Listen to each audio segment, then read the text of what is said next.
The landing on Emirau was the last of the series of operations that made up Operation Cartwheel. General Douglas MacArthur's strategy for the encirclement of the major Japanese base at Rabaul. A force of nearly 4,000 United States Marines landed on the island of Emirau on the 20th of March 1944.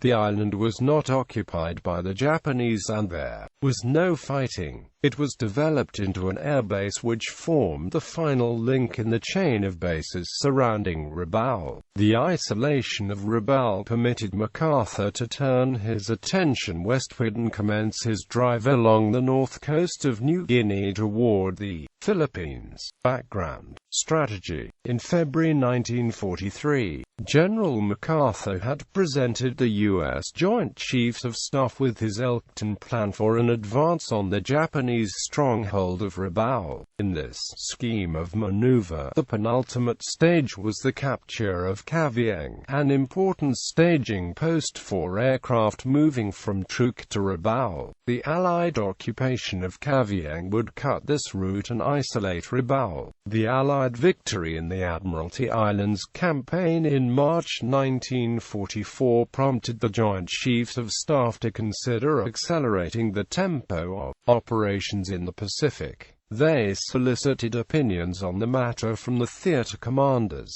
On the 5th of March 1944, armed with detailed information about Japanese deployments and intentions as a result of the capture of Japanese cryptographic materials in the Battle of Co, MacArthur recommended omitting the proposed attack on Hansa Bay in favor of moving further up the coast of New Guinea to Hollandia, as this would be out of range of his land-based aircraft. He proposed that aircraft carriers of Admiral Chester W. Nimitz, United States Pacific Fleet, which were to cover the Manus and Cavite operations, could provide air cover until land-based aircraft could be established ashore. Admiral Nimitz, in Washington, D.C. for consultation, objected to this proposal to retain forces in the Southwest Pacific Theater after the capture of Cavite, as it would disrupt his plans for upcoming operations in the Pacific Ocean Theater. The Joint War Plans Committee discussed these alternatives, and recommended to the Joint Chiefs that Hollandia be seized on the 15th of April, but that the Cavite operation be cancelled.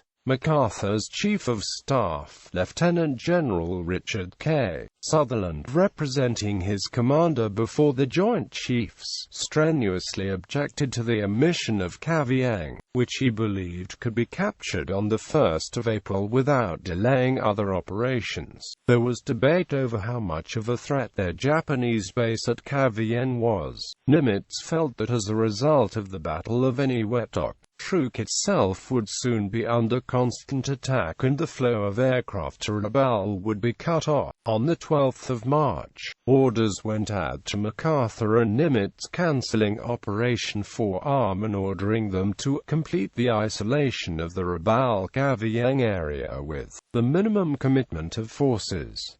In the opinion of the commander of the South Pacific area, Admiral William Halsey, Jr., the geography of the area begged for another bypass. On receipt of orders from MacArthur revoking plans for Cavite and ordering him to occupy Emirau, Halsey ordered the commander of the 3 Amphibious Force, Rear Admiral Theodore S. Wilkinson, to occupy Emirau on the 20th of March. Geography: Emirau is an island in the Bismarck Archipelago in the southeastern portion of the St. Matthias Islands, located 25 miles from Nassau Island, the other principal island in the St. Matthias group, and 90 miles from Cavite. Emirau is about 8 miles long and 2 miles wide, hilly, and heavily wooded. Inland is a 90-acre plateau. The climate is tropical, with high humidity and heavy rainfall. There is a small harbor, Hamburg Bay, on the northwest coast. About 300 natives lived on the island, but all available intelligence indicated that the Japanese had not occupied the islands in any appreciable strength. Emirau was considered suitable for development as an airbase and base for PT boats. A photo reconnaissance mission on the 16th of March revealed no indication whatsoever of enemy activity or installations. Preparations. Halsey's message reached Wilkinson on Guadalcanal on the 15th of March, by which time ships were already loading for the Cavien operation, which had originally been scheduled for the 18th of March. This operation was to have been carried out by Major General Roy S.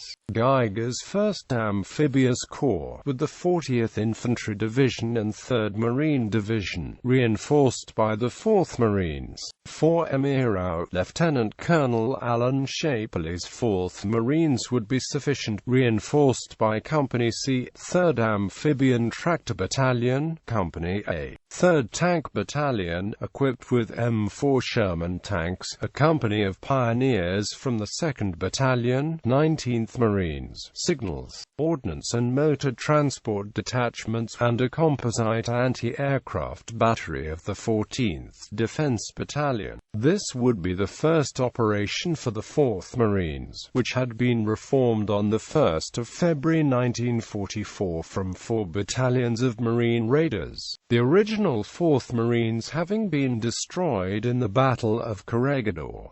Commodore Lawrence F. Rafe Snyder was appointed to command the amphibious operation. Brigadier General Alfred H. Noble, the Assistant Division Commander of the 3D Marine Division, would command the expeditionary troops. Noble, who was also slated to become Island Commander, was given a small staff created from 1st Amphibious Corps and 3rd Marine Division personnel. An air command was organized for Emirau under Colonel William L. McKittrick from the larger one intended for the Cavien operation. No opposition was expected on Emirau, but strong naval and air support was provided. A covering force under Rear Admiral Robert M. Griffin, consisting of the battleships New Mexico, Mississippi, Idaho and Tennessee, accompanied by the escort carriers Manila Bay and Natoma Bay, and 15 destroyers, carried out part of the original Cavien plan, the bombardment of Cavien and the surrounding area. In all, some 1,079 rounds of 14-inch and 12,281 rounds of 5-inch ammunition were fired. Unfortunately, the bombardment gave Rear Admiral Yukichi Tamura the impression that the expected invasion by Allied forces was imminent, and he gave the order to kill all the European prisoners in Cavien. At least 23 of them were executed in the Cavien Wharf massacre, which later led to 6 of the perpetrators being sentenced for war crimes in 1947. Sentenced to death by hanging, Tamura was executed at Stanley Prison on the 16th of March 1948. Operations. The assault force left in 2 echelons. The Marines of the 2 assault battalions, the 1st and 2nd Battalions, 4th Marines, traveled on 9 high-speed transports, while the remainder of the force were on the dock landing ships Epping Forest, Gunston Hall and Lindenval, and the attack transport Callaway. 1 LSD carried the 66 LVTs for crossing Emirau's fringing reef, 1 carried 3 LCTs, 2 of them loaded with tanks, and the 3rd carried 3 LCTs with radar sets and anti-aircraft guns.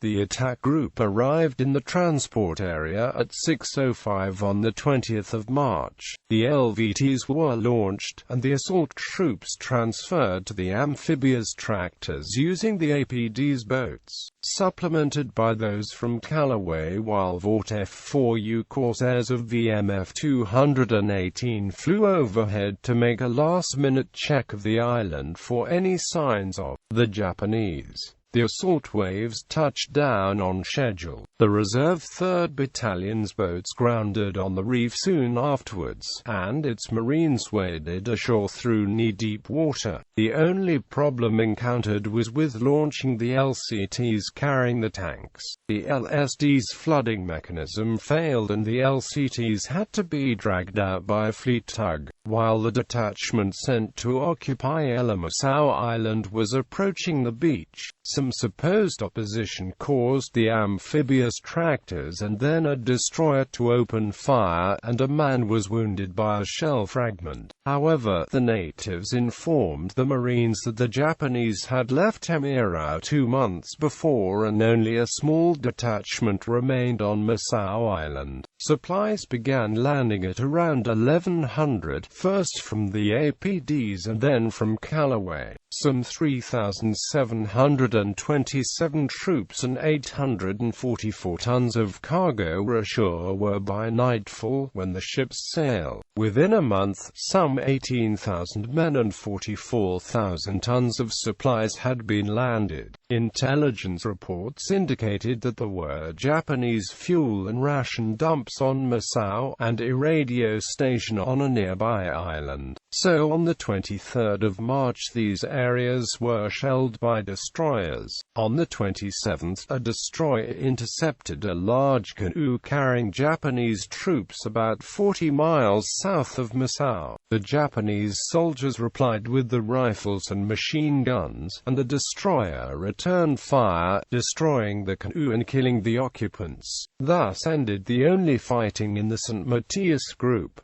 Base development. Construction activities were taken in hand by the U.S. Navy Seabees of the 18th Construction Regiment, which consisted of the 27th, 61st and 63rd Construction Battalions and the 17th Special Battalion, which arrived between 25 and the 30th of March, and the 77th Construction Battalion, which arrived on the 14th of April. The 27th built a PT boat base, an LCT floating dry dock and slipway, and roads. The 61st constructed housing, ammunition storage facilities, a runway, and some of the buildings at the PT boat base. It also handled sawmill operations. The 63rd assisted at the sawmill and worked on the roads, camps, harbor facilities, warehouses, magazines and avgas dumps. The 77th built taxiways, hard stands, aviation workshops and the avgas tank farm. The 88th worked on runways, roads, radar stations and a causeway at the eastern end of the island. 2 airfields were constructed, inshore and North Cape.